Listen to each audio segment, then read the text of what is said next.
ગમે એટલા મજબૂત આર્ટિફિશિયલ દાંત આપણે લગાવી દઈએ, પરંતુ નેચરલી આપણને જે દાંત મળ્યા છે એના જેવા તો એ ક્યારેય થવાના નથી. જે લોકો ગુટકા, પાન મસાલા આવી વસ્તુઓ ખાય છે અને એના કારણે મોઢામાંથી દુર્ગંધ આવતી હોય છે, પાયરિયા થઈ ગયા હોય છે, પૂરતા પ્રમાણમાં મોં ખુલતું નથી, તો આવા જે લોકો છે એમના માટે ગંડૂસ એક વરદાન સ્વરૂપ સાબિત થઈ શકે છે. દાંતનું હલનચલન વધી જાય છે કે પછી દાઢનું હલનચલન વધી જાય છે, પેઢામાંથી બ્લીડિંગ થાય છે કે પછી કોઈ કેવિટી છે. ઘણા લોકો ખાટું નથી ખાઈ શકતા, થોડું પણ ખાટું ખાય એટલે તરત જ દાંતમાંથી કચકચ અવાજ આવવાનું શરૂ થઈ જાય છે, અથવા તો દેશી ભાષામાં એવું કહેવાય છે કે ખાટું ખાધું અને દાંત અંબાઈ ગયા, આવી પ્રોબ્લેમ થાય છે. તો આ સમસ્યા પણ દૂર થઈ જાય છે. જ્યારે આપણે દૂધથી ગંડૂસ કરીએ છીએ ત્યારે પિત્તને સંબંધિત જે રોગો થયા છે તો એનું પણ નિવારણ થાય છે, અને સાથે સાથે આપણું જે મોં છે એનું સ્વાસ્થ્ય પણ જળવાઈ રહે છે. માટે આપણે દાંતને કઈ રીતે મજબૂત રાખી શકીએ? દાંતનો જે જીવનકાળ છે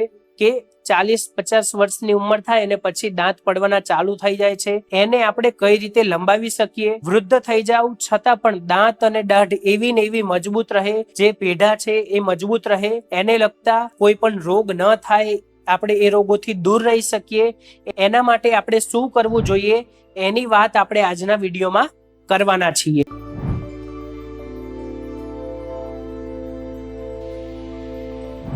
આયુર્વેદમાં દાંતનું સ્વાસ્થ્ય એકદમ જળવાઈ રહે, આપણા દાંત મજબૂત રહે, એના માટે એક પ્રોસિજર આપેલી છે.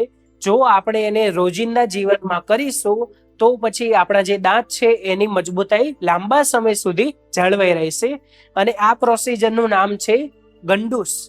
ગંડૂસ એટલે કે કોઈ પણ મેડિકેટેડ દ્રવ્ય કે કોઈ ઔષધિયુક્ત દ્રવ્ય જેને આપણે મોઢામાં લાંબો સમય સુધી ભરી રાખવાનું છે, એને ગંડૂસ કહેવામાં આવે છે. અને આના સાથે બીજી એક પ્રોસિજર કહેવામાં આવી છે, એનું નામ છે કવલ.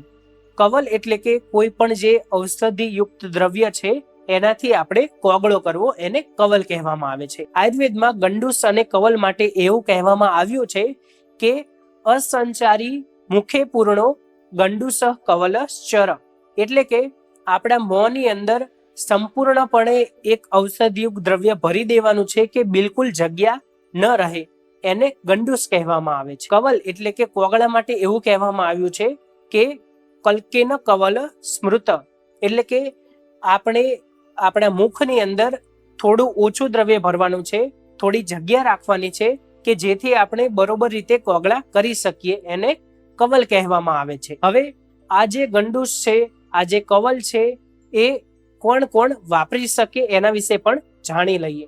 આયુર્વેદ પ્રમાણે 5 વર્ષની ઉંમરથી લઈને મૃત્યુ સુધી આપણે ગંડૂસ અને કવલનો પ્રયોગ કરી શકીએ છીએ.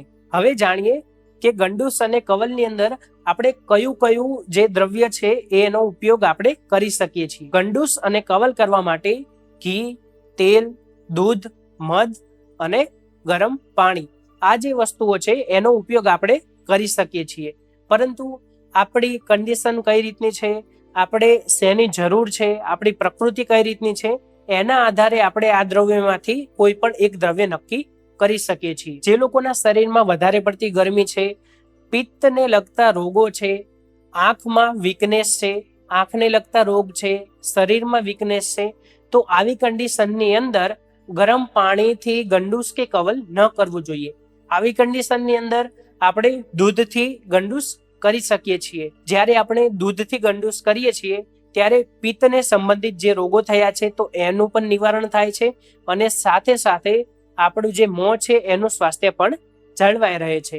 જે લોકોના મુખમાં ડ્રાયનેસ વધારે છે, જેમના હોઠ ફાટી ગયા છે, જીભ પર ક્રેક જોવા મળે છે, પેઢાને લગતી કોઈ બીમારી છે, જેવી કે પેઢા ઢીલા થઈ જાય એના કારણે દાંતનું હલનચલન વધી જાય છે કે પછી દાઢનું હલનચલન વધી જાય છે, પેઢામાંથી બ્લીડિંગ થાય છે, પસ થઈ ગયો છે કે પછી કોઈ કેવિટી છે, તો આવી બધી જે સમસ્યાઓ છે, આવી સમસ્યાની અંદર તેલનું ગંડૂસ સારામાં સારું ગણી શકાય છે.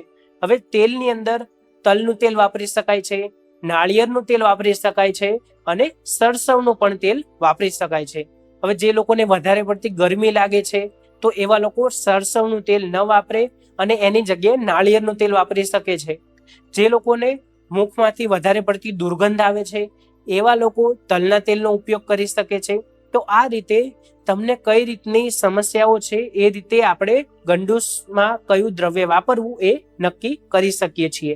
જનરલી તલનું તેલ વાપરી શકાય છે અને નાળિયેરનું તેલ લોકો વાપરતા હોય છે. હવે આપણે જ્યારે દરરોજ ગંડૂસ કરીશું તો પછી આપણા જે દાંત છે એની મજબૂતાઈ તો વધશે જ તે, પરંતુ સાથે સાથે બીજા પણ ઘણા બધા ફાયદાઓ થાય છે. ચલો એના વિશે જાણીએ.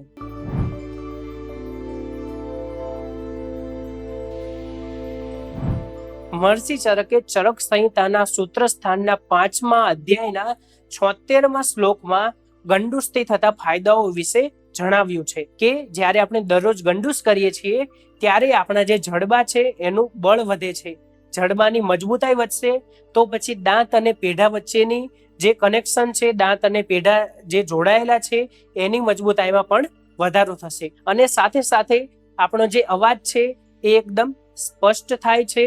આપણા ચહેરાને પોષણ મળે છે, ગાલ, નાક, આંખ આ બધાને પોષણ મળે છે અને સાથે સાથે જે લોકોને ઓછી ભૂખ લાગવાની સમસ્યાઓ છે એ દૂર થાય છે અને ભોજનમાં રુચિ જાગે છે. જ્યારે ભોજનમાં રુચિ જાગે છે ત્યારે જ્યારે ભોજન કરવામાં આવે તો એનું પાચન પણ સરળતાથી અને સારી રીતે થાય છે. ગળામાં શુષ્કતા આવતી નથી, એટલે કે ગળું સુકાઈ જતું નથી અને જે દાંત છે એ મજબૂત બને છે, દાંતના જે મૂળ છે એ પણ મજબૂત બને છે અને પેઢા સાથે એકદમ મજબૂતાઈથી જોડાય છે કે જેથી કરીને દાંત હલવાની સમસ્યા ન થાય, કેવિટીની પ્રોબ્લેમ ન થાય. ઘણા લોકો ખાટું નથી ખાઈ શકતા, થોડું પણ ખાટું ખાય એટલે તરત જ દાંતમાંથી કચકચ અવાજ આવવાનું શરૂ થઈ જાય છે, અથવા તો દેશી ભાષામાં એવું કહેવાય છે કે ખાટું ખાધું અને દાંત અંબાઈ ગયા, આવી પ્રોબ્લેમ થાય છે. તો આ સમસ્યા પણ દૂર થઈ જાય છે અને રોજ ગંડૂસ કરવાથી ગમે એટલો કઠણ આહાર હોય, ગમે એટલો મજબૂત આહાર હોય એ પણ તમે સરળતાથી ચાવીને ખાઈ શકો છો. તો ગંડૂસ દરરોજ કરવાથી આટલા બધા ફાયદાઓ આપણને થાય છે, તો પછી ગંડૂસ કેમ ન કરવો? આજે જ આપણે સંકલ્પ લઈએ કે આપણે આજથી ગંડૂસ દરરોજ કરીશું. આ ગંડૂસ કરવામાં ઓછામાં ઓછો 10 થી 15 મિનિટનો સમય જતો હોય છે. જો આપણે મહર્ષિ ચરકનું માનીએ તો પછી આપણે જ્યારે મોઢામાં તેલ ભરીએ છીએ તો આપણે એ જ્યાં સુધી આંખમાંથી કે નાકમાંથી પાણી ન આવે ત્યાં સુધી રાખવાનું કહેવામાં આવ્યું છે, પરંતુ તમારી સહન શક્તિ હોય ત્યાં સુધી જ આ તેલ રાખવું. આ રીતે જ્યારે આપણે ગંડૂસ કરીશું તો પછી એનો ફાયદો અવશ્ય થશે.